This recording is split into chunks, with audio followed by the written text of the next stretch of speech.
Hello everyone, this is Flatline, and I'm just gonna do this real quick before I go to bed. Got work tomorrow. I just wanted to put up a video because it's been like 2 months since my last video, and I don't want y'all to think that... Actually, hold on, let me get the sound real quick. Just remembered it's amazingly loud right now.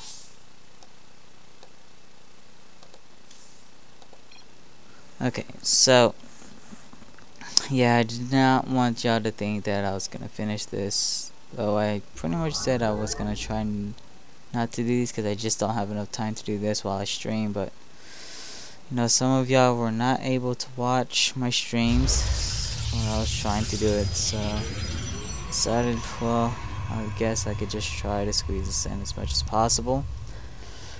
Anyways, let's get to that. Today we're gonna be learning how to do a PvT build. It is the fastest DTs that you possibly will ever see, and it's actually pretty viable, I would say. It's 630 DTs and it does pretty good damage. I haven't really lost with it, honestly. I've seen people stop it completely in different ways, and I still end up winning because the transition of it is pretty nice. Because of what it entails, like the possibilities of what my DT could do. So anyways, what you want to do is get a 13 gateway, scout, 14 assimilator, and then 15 assimilator. That's the main thing you want to do, and send guys into gas as soon as possible. Around 16 it should be about the time when you want to throw down a pylon. I decided to do a proxy pylon because I don't want him to really scout it, but I mean, if he scouts you quick, I don't think he's gonna be able to see your... He can see your Twilight, honestly. So you'll see what I mean. Whew, I'm sorry. And you'll see what I mean why he can see your Twilight in your base if you decided to not proxy this. But you don't really have to... Like, it's better if you could proxy it, but if you can't, it's okay. Even for him to be aware, it would be kind of weird for him to deal with it. Obviously, it'd be better for him if he sees it sooner, but it's whatever. So, once the Cybernetics Core is done, you do want to place down that Twilight Council as soon as possible. When you get that, you do want to get a Stalker and Chrono Boost it to deny any scouts, which is weird because he hasn't sent one yet. And then start War Gate. So you can see how the gas goes from Twilight, the priority of the gas goes to the building before you get the Stalker and then before the research. And that's what makes this DT comes out pretty fast. And that's something I like, because you don't really want it to scout whatsoever and just keep it inside his head. Now I saw this Reaper coming because I did grab that watchtower with the probe, and now that Reaper did nothing. It didn't scout anything except a pylon being built over there. So I'm gonna put my probe back over there, the watchtower, after I built the DT shrine, because you do want to build the DT shrine as soon as possible. Oops, how do I get out of this? There we go. So I'm on my laptop, y'all, so that's why you're only going to be able to see 720p instead of 1080p, and I'm sorry about that. So anyways, you do want to get a second gateway at the DT shrine, and you do want to constantly make units out of your gateway. So it goes from Stalker to Zealot and then Stalker. So you should have 2 Stalkers and a Zealot before War Gate's done. And this is about the time when I usually expand. If I find that his force is too strong, of course I could just cancel and just camp it out a little bit.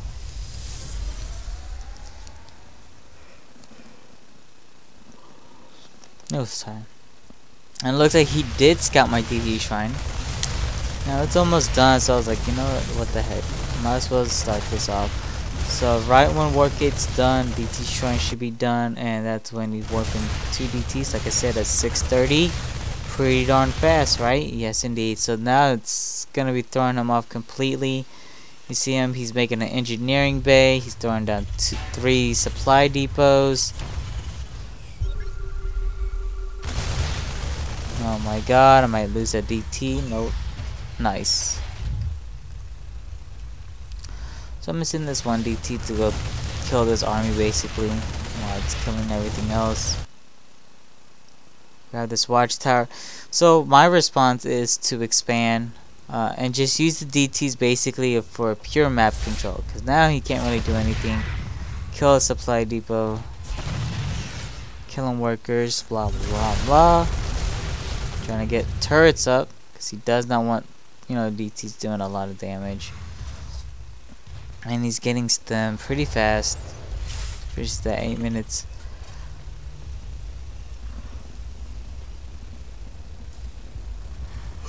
Excuse me. Now you're probably wondering what happens if he just pushes. Well, he doesn't have enough scans, and that's the reason why DTs are so good. You get this map control like no other, honestly.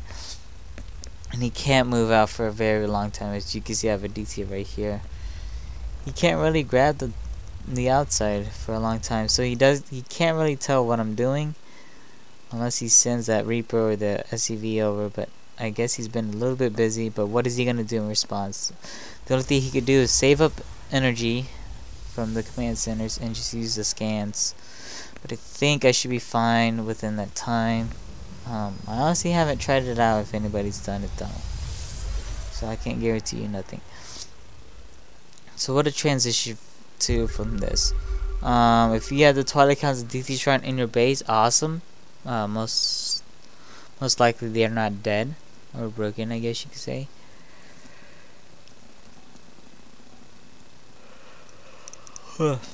Excuse me. And he does kill my DT.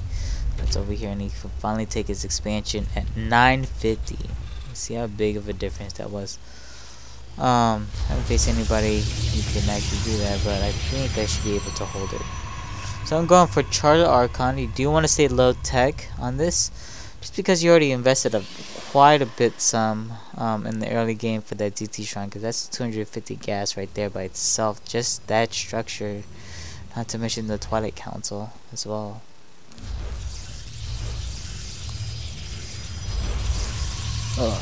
Sorry for the bad controls, people. Like I said, I'm on a laptop.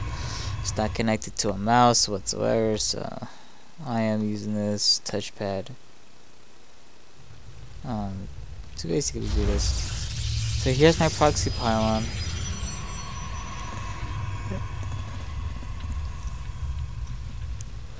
But at the mid game, it's pretty good to make about 2 proxy pylons.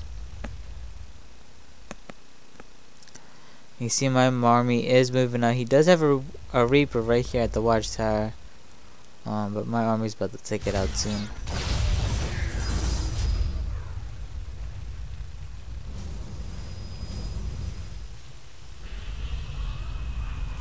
So his response is to engage with my army, which is quite weird because my army is pretty strong, and I think he underestimated my army a little bit just because he saw a few. Excuse me. So what am I doing? I'm doing chargelot archon. Chargelot archon hits before. It's a very strong timing push that you could do on 2 bases. It hits a very good time. Another thing I like to do is chargelot High Templar Storm, and that happens a little bit later before, a little bit after this push basically. But it does do a lot more damage than the archons because of the splash, of course, with the storm. So behind all this pressure and delaying this natural to be taken again, what can Kevin be possibly doing? Well, I'm just gonna throw in on double robos, probably go into some double robo play with some colossus and expand.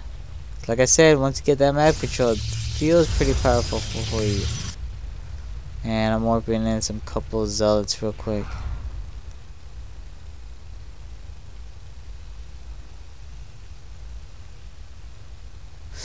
Anyways, sorry guys, just fell asleep on myself. I am gonna be getting a Nexus, and once I get these 2 robos up, I'm gonna be getting those 2 observers and a robo bay, of course. Now I'm getting Storm, just because I do need a better area effect damage than the archons, and High Templars could pretty much fill that role in while I wait for the Colossus. So here we go, we engage just a little bit right here, and he does some pretty good damage, and I did too. But I think he gets a slight hand advantage because of his upgrades, and his he does pretty good micro with them.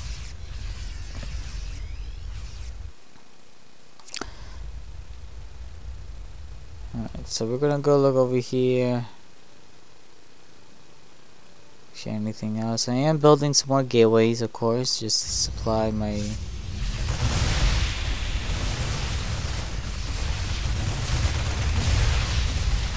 Here's the engagement. Not that big of a deal. He is doing his best though. He's microing really well, being as cost efficient as possible with his army. But sometimes quantity takes over quality in this game, and it sucks because, you know, usually it's the other way around in real life, but unfortunately it's not in this game. So once you get your 3rd up and secured and it's starting to pump out and doing okay, this is about the time when you should retreat your army, because see, your army's on their territory, you're on their turf, which means that their reinforcements a little bit faster than usual. So you need to move out. Once you get a 3rd, kind of want to leave and play defensive, because the defensive role does have the slight advantage. What the heck is here? So we're going over here scouting his army, about to go scout his base, see what's going on. Here comes double Colossus, very strong indeed, and he's gonna do a Doom drop. Questionable on this actually. He kills a Pylon. It's powering only 1 gateway, but that's about it. Doesn't do that much damage, and this is pretty bad by me. And this is what happens when you have 1 army hockey. Your units just get out of place like Colossus, and that's just not good whatsoever.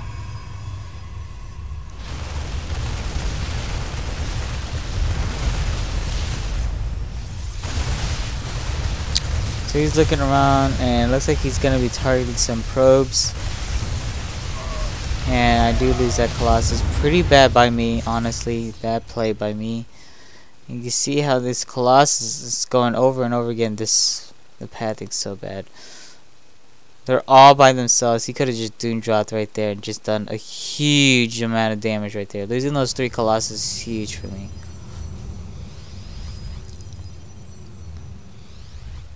So while this is going on, he scouted that I actually did take a 3rd. But he's still on 2 bases. He still hasn't got a 3rd. So you have a command center on the way, and he's gonna have to use the one in his main to use as a command center for his 3rd.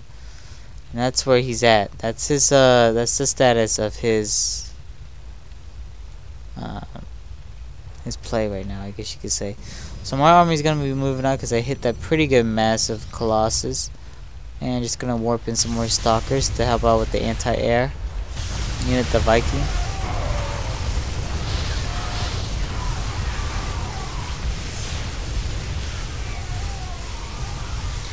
Here's some beautiful engagement, and Colossus basically is just gonna reign superior. And this is a pretty cute timing. Another cool thing to do, people, is to just block off the expansions with pylons. You see how I have pylons everywhere? You can't throw those buildings down there. The only one that he has down is this one, but that's it. I can see that. You want to make sure you can see what expansions, when he takes the expansions, to get you a good timing. So nice. So there is the 630 DTs. Hope you do enjoy the tutorial, and I'm completely sorry if I was quiet, if I'm yawning, if I just sound so monotone. I'm just so tired right now. Just a lot of things that's been going on. Like recently, we've been acquired by Area 51 Gaming. You can check them out at area51gaming.com. Pretty cool people. Everybody from Team AV will be repping that name from here on out. So unfortunately, the MV project has expired and will be expired indefinitely. But anyways, show your support to that team because they are an awesome organization, honestly. Also, please follow me on YouTube if you haven't, at youtube.com/flatlinesut if you do like my videos. Also, please leave a comment and feedback in my thread or in my forums. Oh wait, not forums. This is how tired I am. In the videos on YouTube, and I'll get back to them as soon as possible. Anyways, guys, thanks for watching, everyone, and I'll see you next time.